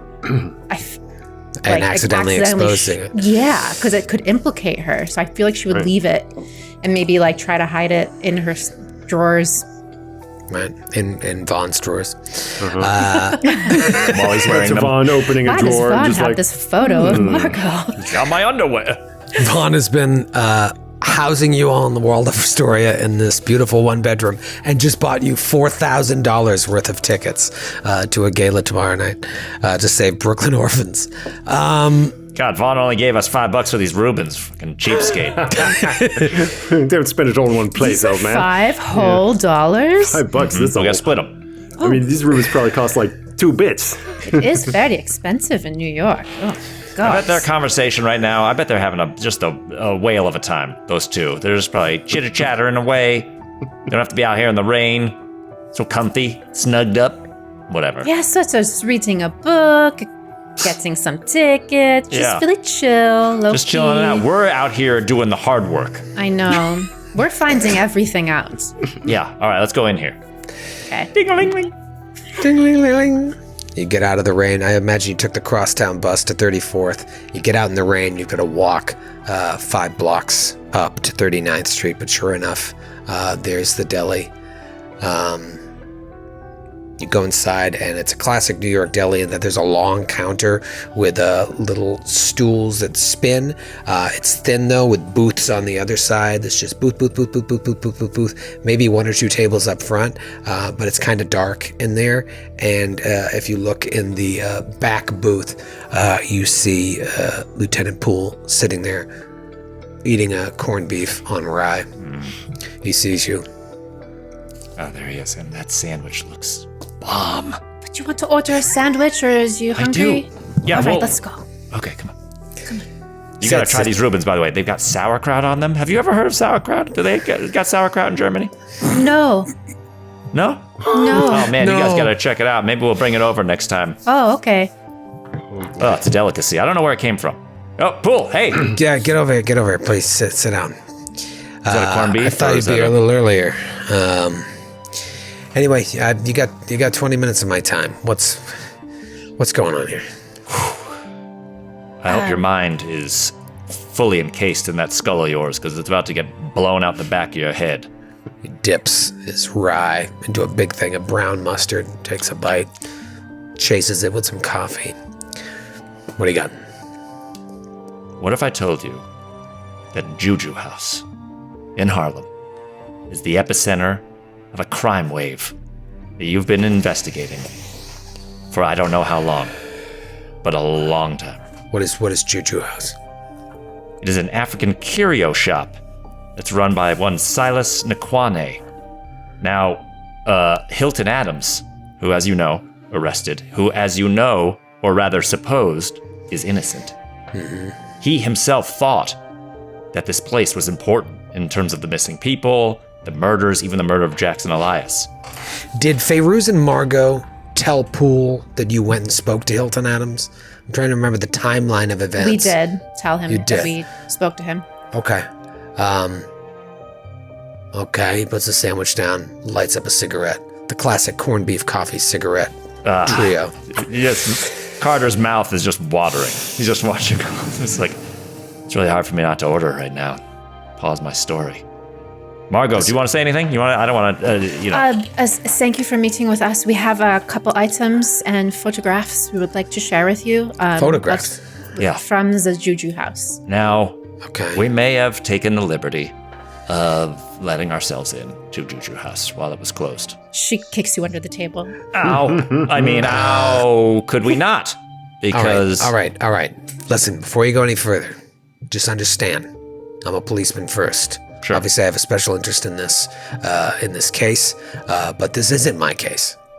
All this investigation has moved uptown to the 14th precinct, so be careful what you tell me here. We're putting a lot of trust into you. Just consider us your vigilante CIs. Yeah, well, I warned your friends last time we were her and your other friend that this is something you need to be very, very careful about. You shouldn't even be involved in. So now, I appreciate what matters to you more? Human lives or protocol?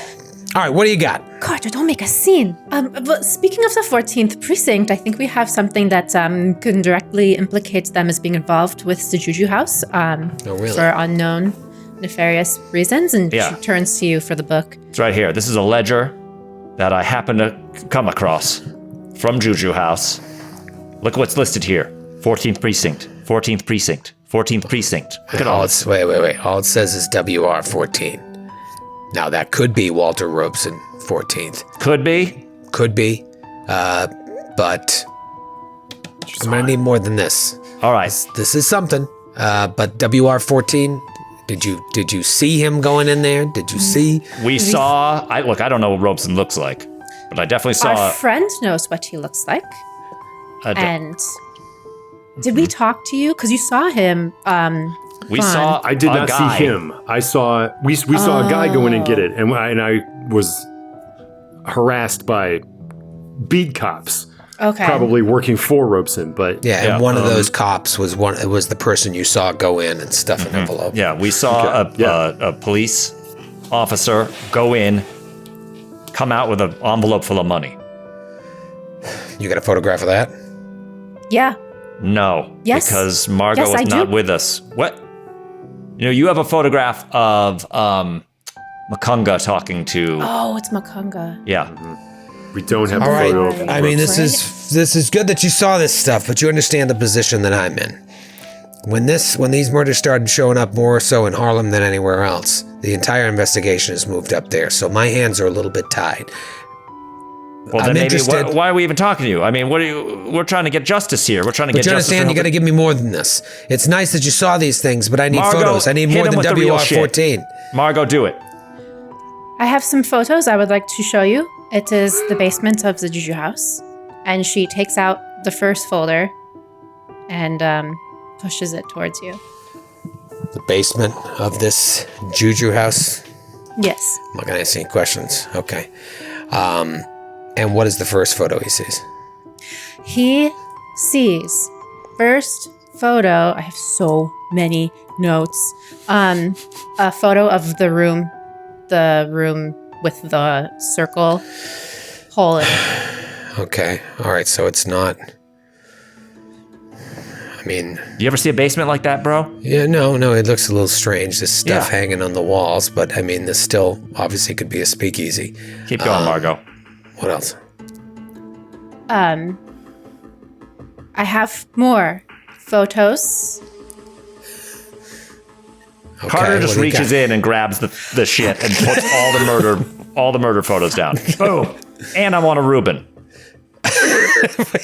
So you have photos of the bodies of the. I have photos of the symbols, the room, and then also behind the curtain after the fight happens, because we open the curtain and the fight happens, and then after that happens, I take picture of the room again.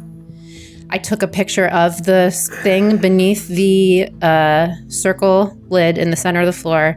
Pictures of the dead bodies. Yeah. That's what all right, so when you slap all those on the table, he's just like, okay. All right. First of all, what's the story with these bodies? We had a hell of a night last night, man. We went behind the curtain, as you see here in the first picture. We peered behind it, and there were 4 people back there. They had carving symbol that everyone has seen on the dead body so far. The same way, by the way, that Jackson Elias was killed. No. You think we'd come to you if we killed people? Well, I see. You said you found them behind the curtain, and now I see bodies all over the floor. They came after us, and we had to defend ourselves. What do you mean they came after you? They attacked us. Hostile. Look at these people. Their stomachs are cut wide open. They got cut symbols on their head. I don't know what they were probably on some kind of. They were hopped up on some kind of reefer. They came right after us. Okay, and all right. Well, then what the hell is this thing? And he points to the creature that, like, it's very dark. I can't remember what you rolled on your photography. Did you get a hard success? I can't remember. I don't remember. I didn't take that down. I just. But I imagine it's very dark down there. It just looks like lots of faces. I did not realize that photo was part of this pile. What is this? I don't know. So again, if we look at the first photo here, we see this circle in the center of the floor, and we opened it. Okay, and are there people trapped down there? Is this where all the missing people went? It's possible. So what? You just left them there? We had to get out of there. Things were going a little crazy. What do you mean you had to get out of there? There's Silas a bunch Nakwane and his. We staked this place out. By the way, a stakeout. You might want to look into it. It's when you sit there and you watch people secretly. We saw people going in and out of this place. This is what we've been telling you this whole time. Okay, but wait, are those people still alive down there, trapped in this pit? I don't know if those are people anymore, really, so much as just. Have you heard of pizza? I've heard of pizza. Yeah, and like Neapolitan a pizza delight. Yeah, this is a mozzarella cheese. Just picture that, but it's just a lot of faces. Margot, I'm trying to. You're the artist. How can you describe this better than my pizza analogy? The point is, Pool, we're in some deep shit. Okay. All right. Can you? Do you recognize any of these bodies? No, these I don't people that have been recognize missing? any of these bodies. I mean, this one's completely mutilated here, and this one I can barely see. This.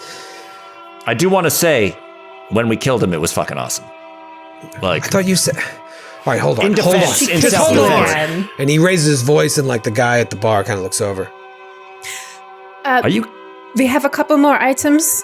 Yeah. Are you going to finish that, Reuben? All right. First of all, who else knows about this? Just us. Just the 4 of us. The 4 of us that you originally. The 4 you knuckleheads that came into my precinct after your friend got killed. Yeah. All right. All right. What else did you find? Hey, and he's just like sitting back beside himself now, and his eye is like twitching a little bit from looking at these photos. Margot, what else do you grabs have? another cigarette. We have the knife and Got a knife. We have a knife. the headband. A knife? What do you mean a knife? We have a knife that I found under Silas Nakwane's bed. Again, the proprietor of Juju House. And a headband? What headband? You had mentioned headbands. Exactly. Okay, so. This is the same knife we saw with the men who killed our friend, and they ran, and they same things carved in their head that was carved in our friend's head and gutted the same way. It's them. They are responsible. All right, then what the fuck is this? And he points at a picture, and it's the picture of you with the mask on your head. No, I did not include that photo. Can I roll a luck You roll? are 100% sure you didn't include it. Oh, you right got now? GM'd. Is this because of what I said earlier about the train? What? No. What the fuck is this? Is there someone down there wearing one of these things? What is going on in There's Juju a mask House? down there. There's fucking claws. She hastily picks it up and she's like, listen, are you going to take us seriously or not? So our friend is dead and we found who All has right, killed. all This right. is evidence right here. And I might Same add, as his your kills. buddies in the 14th precinct shook down our English friend. They're no An buddies of English mine. person. They're no buddies of mine. And listen, if they're involved, we don't know at what level. At worst, they're involved with all They're of on the this. take. Yeah. Oh, At best, they're just turning a blind eye. But we have to assume the worst. We have to assume the worst. So do not We also heard go one more to the thing. 14th. Millie Adams is missing. The wife of the guy on Yes. death row? Yes, as of the last 24 hours, she did not show up to the theater that she usually. We need to resolve this now. And you Yes, got a can you put a call in? Can we stay Hilton Adams' execution? Yeah, and he's just like lighting another cigarette off the one he's doing. His hands shaking a little bit, like this is a lot. He's basically failed a sanity roll while looking at these photos, and so he's like cracking a little bit. Okay. No, this is good. This is good. This is what I asked you to do when we met last a week. Oh my God, it was a week ago. Last Thursday night when you came. This is good. First of all, stop doing what you're doing. Okay. Don't look into this anymore. I'm going to. I have a couple guys under me that I trust. I mean, how do we know we can trust you? Who else are you gonna trust? Carter, we have no choice. It is a good point, and we already did show him everything. So this is maybe a little. This is not the time for that question. You I do just not thought it show was this. necessary to say in the moment. You do not show any of this to anybody else. Okay? We don't want this leaked out to the press. We don't want other people finding out. This is. I'm gonna find a couple of guys that I work with, and we're gonna go look into this. How many people they got there now? At the Juju dead house? people? Yeah, In the 4? basement? all together. If I go there right now, is there going to be 100 people there? Is there going to be 2 people there? So they In meet- the so listen. basement, in the hole, it looked like a few dozen heads. But I bet you $1,000, which could get you into a fairly nice party. Those bodies are gone by this point. I mean, there's no way that he showed back up and just let those things sit out there. Now, I'll tell you this. Every night around midnight, we've noticed everyone keeps showing up and going down there. If something's going on at night. And we have it on good authority that on the new moon, right? New moon? Black moon? What's it called? Dark The new moon. Dark, yeah, whatever. Not into astrology. It's a bunch of hoo-ha. I mean, how can you say, I was born on this date, that means your personality? I'm not going to get into it. It's the moon, Carter. Sure. Celestial things. So what about the new moon? Well, okay, so stop distracting me. So basically, the new moon, people get kidnapped and they get killed. Okay? And that new moon, by the way, I think is tomorrow? Saturday. 2 days from now. Saturday into Sunday. 2 days from now. Okay, all right. We've taken in all this information. You can see he's completely shook and he's like talking to himself under his breath. I'm just gonna ask. He's a dangerous I'm gonna ask O'Leary and McKinnon. O'Leary and McKinnon. I got two guys I can trust. They sound Irish. Are you sure? Are you sure? No, I can trust them. I'm gonna take them and we're gonna go check this out, I guess. Well, how are you going to check it out? You can't just show up there. No, I know. I've got to be very careful because when we don't know how Robeson is involved, I don't want him getting wind of this or seeing us up there. We're not supposed to be outside of our precinct. You know what maybe you could do is there is an empty storefront right next to it in the alley. You can pawn shop. It's closed down. Be in there. Okay. Scope it out. Empty pawn shop. Yeah, the That's lock how might we be a have got little to I loose. need to write some of this down. Do you have a pencil? No, what? I don't God, do no. pencil. Oh my goodness. She All reaches right. in her bag. Mysteries. Thank Here you go. All right, so empty pawn shop. Shoves a sawed-off shotgun out of the way. All right. You listen to me. You don't do anything. You don't do anything, and this is probably going to take me until at least tomorrow to figure this out. I don't think we should go there tonight. What about Hilton? We should go What tonight. about Millie? All right, the wife is missing too. Okay. Yeah, and the husband might get fried. All right, then we got to go. We got to go as soon as possible. I mean, can you not use what you got here to at least call the prison and tell him to... No. We can't do any of that. We can't do any of that. None of this is going to hold up. This is absolute insanity, what you're showing me and what you're telling me. So, Paul, would it help if one of us comes with you? No. That would be the opposite of help. That would be it would. wildly We dangerous. found out all of this ourselves. And for that, I'm appreciative. This is what I asked for at the beginning when I first brought you in for questioning. You've done very good. You've done very, very well with all of this, but I'm going to handle it from here, okay? Where are you, how can I contact you after this? We'll give him the number to the Waldorf Astoria. All right, I'm going to... He won't be around tomorrow night, so... He puts out a cigarette real quick. Where are you going tomorrow night? We got other A plans. dinner?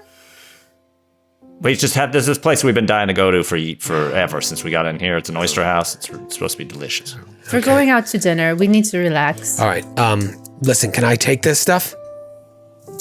Yes, she takes it back out because she pulled it out before, and she tries to remove that photo without you seeing her and hands you the folder. Okay. Do you have a little sleight of hand? What do you have there? Do I? Oh, Carter does. Yeah, maybe you could notion to Carter. Where's sleight of hand? The weird on photo. here? I might have just made there up it that is. skill. Above no, spot hidden. it's totally a freaking skill. You want me to roll that skill? Yeah. Oh, okay. Okay, just making sure. Can I aid her? Can you do that? There's no guidance in this game. Is there an aid? No. I rolled a 99. Oh, I'm gonna push it. What do you do differently? Or what do you do at first? She You just kind of like... she's like in her bag, trying to sneakily do it and sees it, and like almost like it kind of shocks her every time she sees it. Yeah.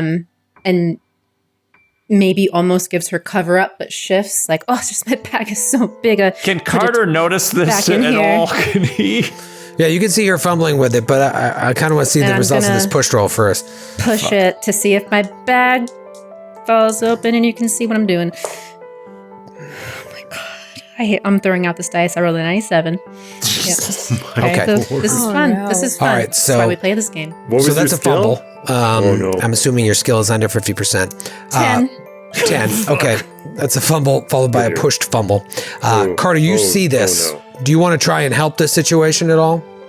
Yeah. I want to knock over Pool's coffee. Okay. The fuck? This is hot sorry. coffee. I was trying to. I thought we were done with the Reuben. I was going to take a bite. God. Now I gotta back, and he's like trying to grab napkins to clean Here you himself. Do you want to try and grab it? Grab it? Do you want to try and grab this photo that you see her fumbling Yes. for? Okay, sleight of hand. All right, guys, don't worry. Give yourself a bonus die for the distraction. Okay, so that means I re-roll the 10s. Mm-hmm. 42 under 66. Okay, so you create this whole hubbub, and you knock the coffee over, and he's trying to like wipe it, and you try and help her, and she grabs it. While this is happening, Margot, you're just like you're taken aback by this. You realize that like it's under control, but you turn and you look out the window of the diner, and there's just a figure in a trench coat standing there, staring at you.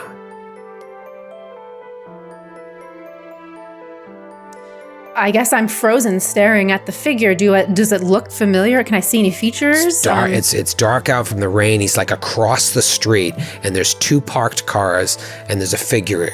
Looks like a man in a long trench coat and a wide-brimmed hat, just standing there, no umbrella in the rain, staring at you. And when you look, maybe there's like a tiny nod, and then he walks away. I get up and walk out the door like a crazy person, like just get up and just run to the door and look around. Hey, Margo, where you going, Margo? Hey, where's your friend going? I need these. I don't know. Give me these. She's German. Give me these papers. And he just he takes the photographs and everything, and he looks to you, and he's like, you and your friend and your other friends, you're done with this. I'm going to handle this from now on. You did good. I will contact you tomorrow. I mean, we'll see how things go, but I'll contact you tomorrow. If you don't hear from me, you call me. Tomorrow I'll call you. Got it. And if you need to call us, and Carter reaches into his pocket and pulls out a card for the Waldorf Astoria, but on the back of it he's written Mystery Squad, and you call us if you need anything. Is that our name now? The Mystery Squad. We all approved it earlier. All right. But I'm telling you, you're done. Got it. Lay off. Let it go. Let the professionals handle this. Sure, Mystery Squad will take a backseat. He's got fucking coffee. He grabs his jacket, throws it on. And but you are done with the Reuben, right? Yes, fine. And he walks out, and as he does, he kind of brushes past Margot. He's like, Margot's I told your friend. out there in the pouring rain. It's raining out. He's like, I told your friend, you're done. And rain pouring down, and he trots across the street. Yeah, she looks at him and doesn't even say anything because she's just looking back and forth. She just ran out there. It's pouring rain. And did she see where a figure? Yeah, you see the figure walking. He's now 3/4 of a block away, walking on 39th Street towards 9th Avenue. I follow behind and stay in the light. You follow behind. Carter bursts through the doors with the remnants of a crust of a Reuben. Yeah. You see me just walk off in the rain. And you're like, what the hell? Oh, yeah. So I guess Carter has to follow Margot because she's going off. Yeah, so now there's three things going on. This Carter at the door with the Reuben, this Margot now following this guy, and this figure is now 3/4 of a block down. You stand in the light and you watch. Do you pursue or do you just keep your distance, Margot? Where is he going? Can I? Looks like he's heading towards 9th Avenue, but he's not picked up his pace at all. And there's people around up there. I wouldn't be following him into somewhere alone because it's rain, so everyone has sought cover from the rain. Ba-boom, ba-boom, big thunder peal again. I don't know if you have an umbrella. It's just pouring on you. Yeah, I do keep following at a distance. Okay. Does Carter see what this figure? Roll a spot hidden. Mm-hmm. Good thing I put my dice away. Didn't think I was gonna need those. You think you're done? Nope. That's a 91. Okay, so yeah. In fact, you even lose Margot looking in the rain, and it's pouring out, and you've got half-eaten Reuben in your hand. Where you go? Oh my gosh. Margot, you're following. You see this figure turn south on 9th Avenue. Do you continue? I go up to 9th Avenue, the corner, and look down. You look down, and there's no one there. Oh, so frustrated. She's probably just no, looking back and forth, and the rain's pouring down, her hair's on her face, and maybe she crosses the street. Did he go this way? What? And just is defeated. Maybe at this point, Carter catches up with her. I lost you. You come back to the diner, perhaps. I go back. What happened? What the fuck? Where? You didn't see that man?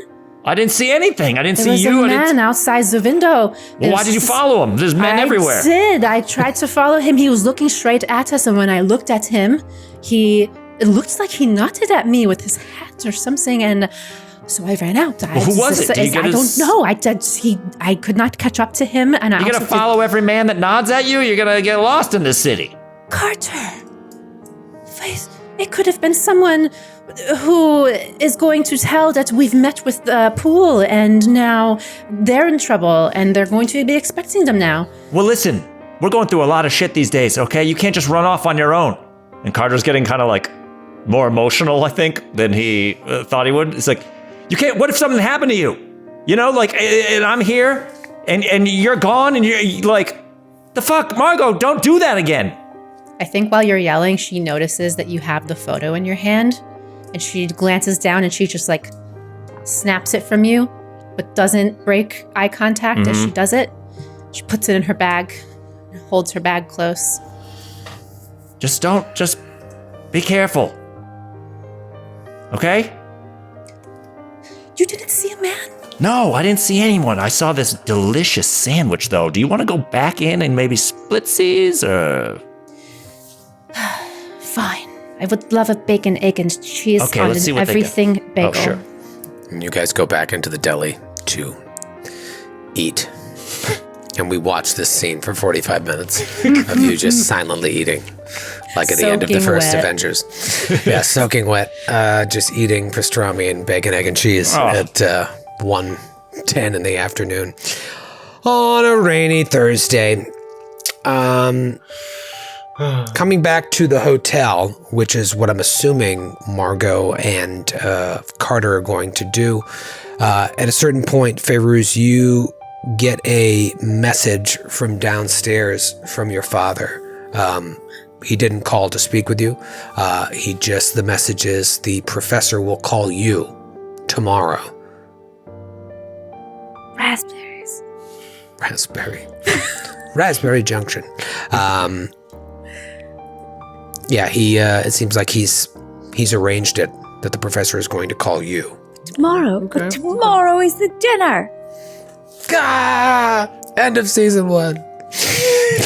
That's the cliffhanger. But tomorrow what's going to happen, is the dinner? Chat? I don't know. Will Fairuz call the professor? Is this the end of our Caped Crusaders? And what of Reginald Smythe? Will our players have a phone call? Will the party be cool?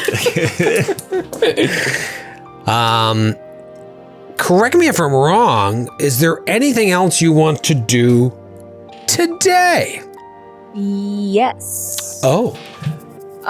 Ye who's not in her right mind. Very much not in her right mind, and yet is still like, I must be the belle of the ball. I must be the belle of the ball tomorrow. I need an outfit. I need the perfect outfit. And so she's like trying to like roll through her mind of who she could call. And she remembers, her, since her mom died, she's seen her dad try to date all these schmoozy socialite broads. And I'm sure a few of them are from New York. And she's like, she maybe be able to call somebody to maybe borrow a suitable outfit because, her dad's still this eligible bachelor, and may want to do me a favor. Yeah, do we come back to the hotel room and just see like these two? It's like that movie Rush. There's just cigarette butts everywhere. No, this won't do. Is this the rest of the day just a montage of you guys finding outfits for the gala? I've got like a tie wrapped around my head. Oh, too soon. Oh, yeah. It's just Vaughn being like, no. That's the one. This one? My dreams come true. This one? There's the bell of the ball. This one? Tillinghast, what fun you've been missing. What is happening in here? What the fuck is going on in here? Cigarettes everywhere. I'm going to be the belle of the ball. Tickets What happened to secure. Pharaoh? What happened to Smarty Pants? I had a meeting talk figured with it all Smythe. out. Smythe? What the fuck are you talking about? Talking over each other nonsense. I had a meeting with Smythe. Look at me. Maybe like we see chaos. the book like Absolute open and chaos. sprawled out on the ground and like Papers everywhere. And what have you? Have you set loose the dogs of war against our enemies? Okay, Tell hold on. Carter like shuts this book. How long were you reading this book? Just a few hours. I don't know. How long have you been gone? You're chewing your own face off, for Christ's sake. I'm not. What have you guys been on? There's been so much at stake. I have been poring over these books with our scotch. And What have you found? Oh, Margot. Oh, sweet Margot. Oh, you have no idea. I might. All right. Did you know that death is an illusion? Oh, no. And that we can have we have the power, we have the ability to summon these creatures, these gods, and all of us, we need to teach you and Tillinghast, but we have the capability to be amongst gods seeking justice upon this earth. Okay, a ruse Fae has gone insane. We will expose them all. This, my mother's disappearance, Peru, all of it ties together. And I will kind of draw close to Tillinghast and Mark. Like, don't worry, old chum. She's just a little bit cracked after reading that book. I'm sure the last few nights have taken a toll on all of us. Don't worry, I will everything's be the well in belle of hand. the ball.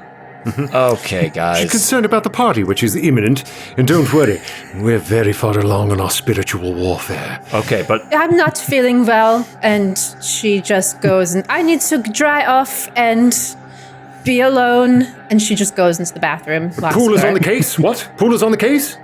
but yeah. What a pool! Okay, can you guys just take 5 steps back? Okay, you're just up in my face right now.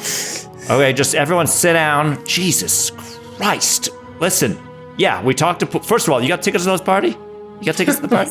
Do I? All right. I'm a close personal friend of Reginald Smythe, so I dare say that we're in like flint. No idea who that is. Maybe that's another ancient spirit at this point. Yes, we talked to Poole. We may have told him almost everything. But the good news is he's on the case. All right? He's going there? Now? Unclear. He seemed pretty distraught, I think, by the imagery. I don't know why Margot put a picture of her own self wearing a mask in there. I didn't even know that happened. What? But we got that. He seemed a little concerned at the pizza face mass under the pit.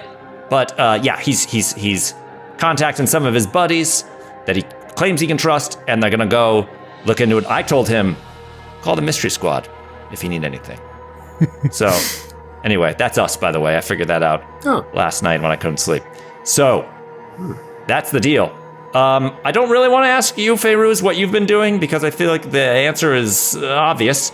And so, yeah, so that's pretty much where we're at. I would love to figure out a way to save Millie Adams. Maybe that's something we could start looking into.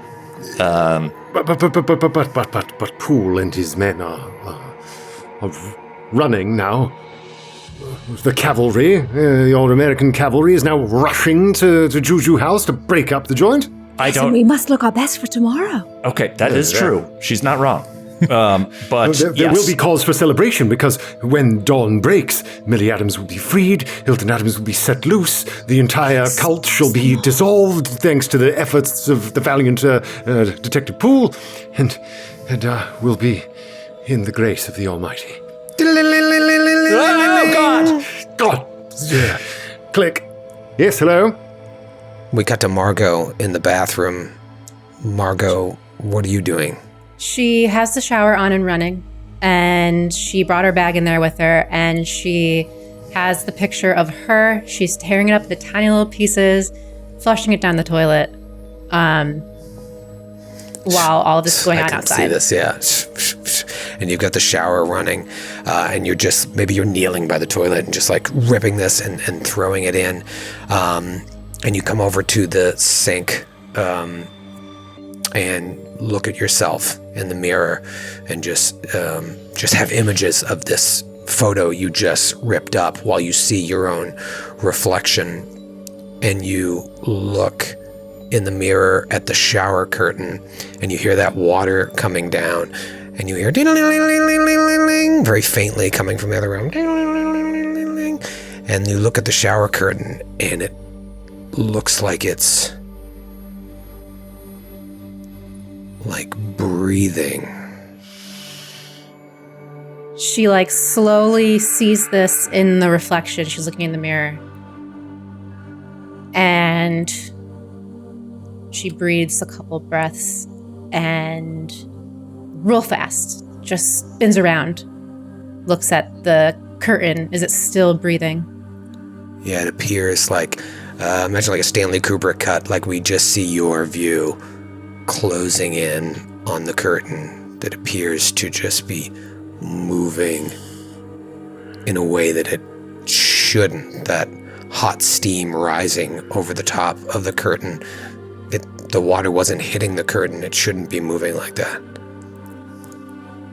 She walks up to it slowly and slowly puts her hands on the curtain. And does she... I'm going to open it. Does she open it right now? You put your hand on the curtain, and as you do, you see an outline of a hand right near yours. And you go to tear it open, and we go back to Vaughn. Vaughn, you pick up the phone. Hello?